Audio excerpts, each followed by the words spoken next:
So నువ్వు సినిమాలో అయితే డైలాగులు టకటకటక చెప్పేసావు, క్లాస్లో కూడా అలాగే చెప్తావా?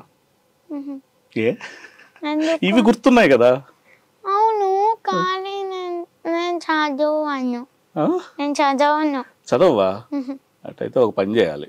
ఎందుకంటే చాలా హోంవర్క్ ఇస్తారు, చాలా క్లాస్ వర్క్ ఇస్తారు, చాలా నేర్చుకోవాలి, చాలా మైండ్లో పెట్టుకోవాలి. అందుకు ఇంత కష్టం వచ్చేసింది నీకు చాలా చిన్న వయసులోనే. సో ఏం చేంజెస్ చేయాలి చెప్పు? నువ్వు హ్యాపీగా స్కూల్కి వెళ్ళాలంటే ఏం చేంజెస్ చేయాలి? చదువు వద్దు. అది లేకపోతే ఎలాగా? అంతే. ఇప్పుడు నాన్న చదువుకుంటేనే కదా మంచి జాబ్ చేస్తున్నాడు, మరి చదువు లేకపోతే ఏం చేయాలి? సరే చదువు వద్దు.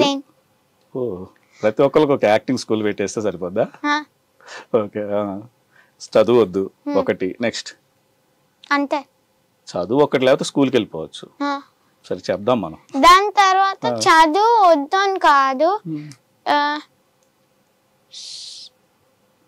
చదువు పీఈ పీరియడ్ లో మార్చితే అప్పుడు వెళ్తా.